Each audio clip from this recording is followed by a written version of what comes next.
প্রিয় শিক্ষার্থী, আপনারা যারা হিসাব বিজ্ঞান নীতি ও উপরোক্ত বিষয়ে পাস নিয়ে চিন্তিত, পরীক্ষা একেবারে মোটেও ভালো হয় নাই, কিন্তু পাস করব কি করব না এই বিষয় নিয়ে যারা চিন্তিত তাদের আমি একটু সাজেশন দিই।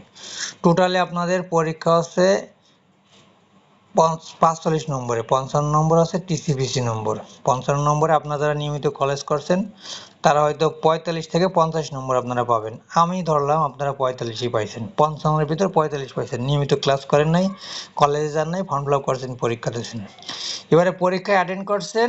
পরীক্ষা অ্যাটেন্ড করলে দেখা যাচ্ছে কি যে আপনার এখানে আপনি অঙ্ক পরীক্ষার হলে গেছেন, আমি আমার সাজেশন যারা ফলো করছেন 4টে প্রশ্ন আরে প্রশ্ন বাদে না বাদে এই জন্য ভালোভাবে পড়েন নাই, মোটামুটি পড়িয়ে গেছেন। প্রশ্নে হয়তো 2টি প্রশ্ন ভালো লাগছেন, 2টি প্রশ্ন ভালো লিখতে পারেননি, তাতে প্রশ্নে হয়তো 8 পাবেন আর কি, 8।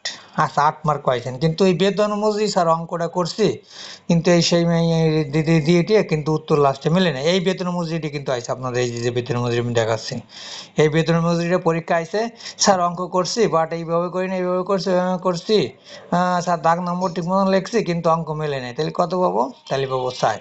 আচ্ছা, 5 ওভার ধরলাম না, 4 ধরলাম, তাহলে 4 মার্ক। আর আসলে ওখানে ধরলাম কত, আসলে 8, 8 আর 12।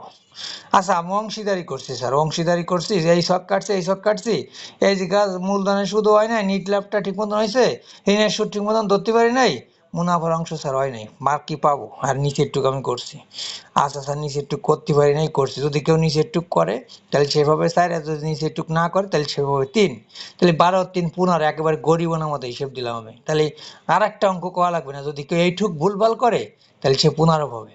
তাহলে একেবারে ন্যূনতম মার্ক, এর থেকে যদি কেউ কম করে তাহলে সে পাস করবে না। আবার প্রথম থেকে আমি বলি, প্রশ্ন ভুলভাল যারা লেখছে 4টে প্রশ্ন 8 পাবে, অঙ্ক এইটা মোটামুটি ঠিকঠাক মতন করছে তাতে পাবে স্যার 28 আর 12।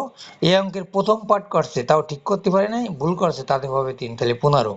আর কোনো অঙ্ক করা লাগবে না, এইটুক করলেই মোটামুটি পাস করে যাবে, ঠিক আছে? আর এরপরে যদি পরীক্ষায় খারাপ আসে তারপরে বললেন যে আমি যে গুনাফাড়া করি সেটা সম্পূর্ণ ভুল। আসলে আমরা যদি এরকম ভাবে, পরীক্ষা তো সারা বাংলাদেশেই সবাই একরকম হয়েছে, আপনি পারেন না তো আরেকজন পারে নাকি? আপনি পারেন যেরকম আরেকজন সেরকম পারে।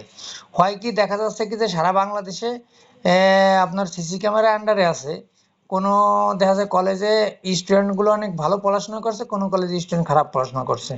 যারা ভালো পড়াশোনা করছে তাকে খাতাটা একটু ভালো লেখা হবে, আর যারা খারাপ পড়াশোনা করছে তাকে রেজাল্ট বা খাতাটা একটু খারাপ হবে। যাই হোক, সর্বোপরি কথা হচ্ছে কি যে আপনাদের সবার রেজাল্ট পাস আসুক বা ভালো কিছু করেন, সেই ব্যক্ত কামনা করছি আমি। আর পরবর্তীতে আমার যদি কোনো বিষয়ে আপনাদের কোনো প্রশ্ন যদি থাকে আমাকে জানাবেন, আমি আপনাদের 100-এ উত্তর দেওয়ার চেষ্টা করব। আমার এই যে কমেন্ট বক্সে আপনারা খোলা আছে, আপনারা আমাকে প্রশ্ন করলে আমি উত্তর দেওয়ার চেষ্টা করব। আর সর্বোপরি কথা হচ্ছে কি যে আমি আমার নিজের ভাষায় আমি কথাগুলো বলি, আপনাদের যদি কখনো খারাপ লাগে আমাকে বলবেন, আমি একটু পরিবর্তন করার চেষ্টা করব। আর আপনাদের আগামী পরীক্ষায় আমার সাজেশন থেকে আশা করা যায় সম্পূর্ণ প্রশ্ন কমন আসুক আর না আসুক, আমার সাজেশনটা আপনারা ফলো করবেন, পরীক্ষায় সম্পূর্ণ প্রশ্নে অ্যান্সার করে আসবেন। আর আপনাদের যদি কারো পিডিএফ সহ সাজেশন লাগে আমার সাথে যোগাযোগ করবেন। আমি এত কষ্ট করে আপনাদের জন্য ভিডিও বানাই, এত কিছু করি, আপনারা 200 300 500 টাকায় দিয়ে আমার কাছ থেকে পিডিএফ সহ সাজেশন কেনেন না, এগুলো খুব খারাপ লাগে আর কি, ঠিক আছে?